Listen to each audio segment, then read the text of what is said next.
Puisque l'approche scientifique ne permet pas de trancher la question, il faut se tourner vers d'autres indices pour trouver la réponse. Le premier signe est en rapport avec la Bible. Pour beaucoup de gens, ce best-seller mondial numéro 1 est juste un livre religieux parmi d'autres. Pourtant, ceux qui prennent la peine de le lire se rendent assez vite compte d'une caractéristique surprenante. Son unité, sa cohérence.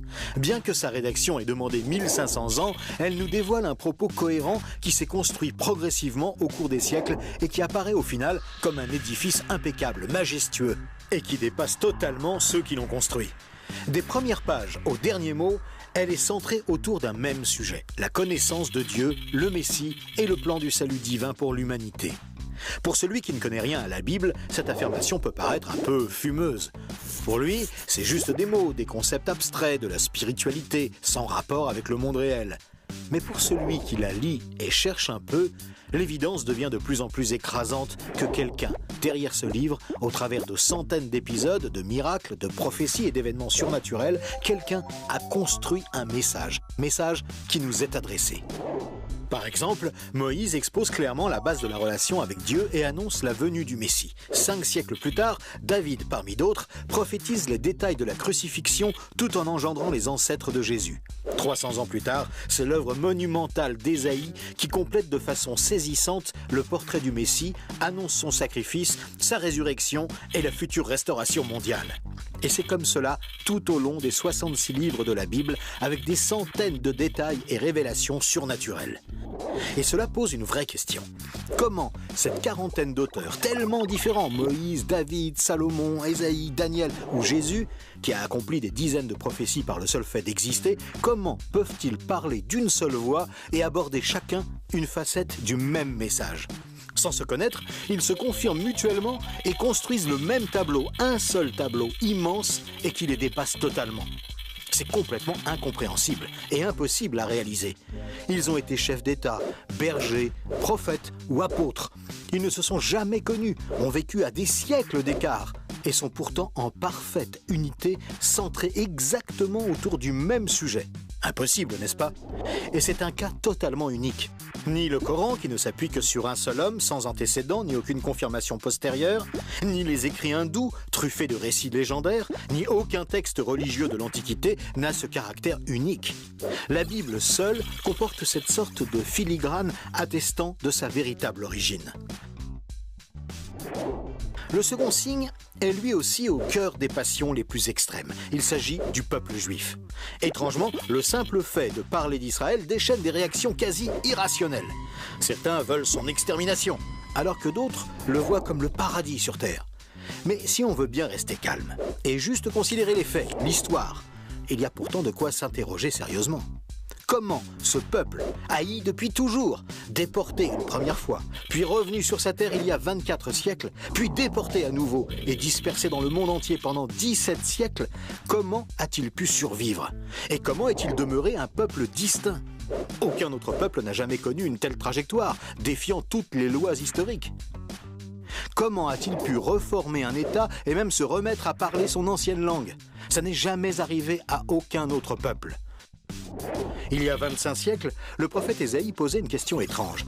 Un pays peut-il naître en un jour? Ça ne s'est jamais produit, sauf pour la nation d'Israël, qui est née en un seul jour, le 15 mai 1948. Et cela, à peine 3 ans après la fin de la guerre et la solution finale mise sur pied par Hitler pour les exterminer. Et ce n'est pas tout. Le lendemain, Israël était attaqué par les armées de 4 pays arabes, supérieurs en nombre et en armement, et il a pourtant gagné la guerre. Des soldats ont même raconté avoir assisté à des interventions surnaturelles. Étrange, non?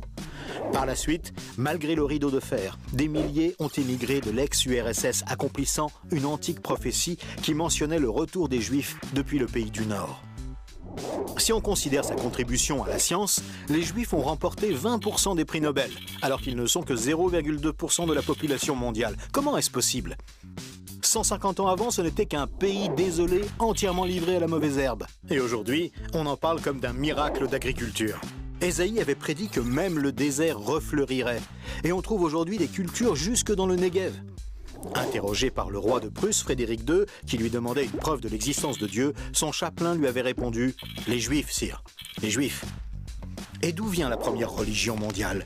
de Jésus, un juif, dont l'enseignement, la mort et la résurrection continuent à impacter en profondeur la société humaine.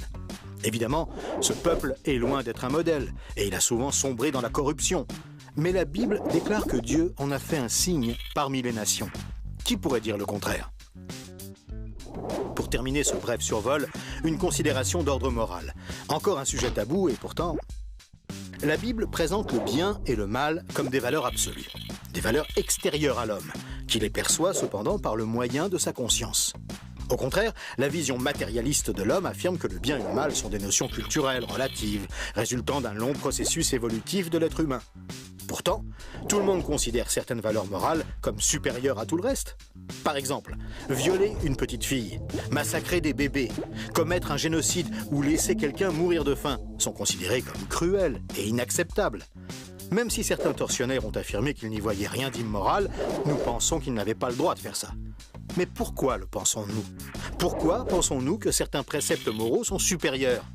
D'où vient ce sentiment qu'il existe, en dehors de nous, des normes morales supérieures, des normes indépendantes de nous, puisque nous nous sentons nous-mêmes jugés par ces exigences morales ? Étrange, non ? Nous avons parfaitement conscience d'être imparfaits. Nous pensons que l'humanité est détraquée, mais par rapport à quoi ? Ce sentiment de culpabilité contredit d'ailleurs la théorie de l'évolution et son hypothétique lutte pour la survie. Et pourquoi l'homme aspire-t-il au merveilleux, au paradis, quelle que soit sa culture ?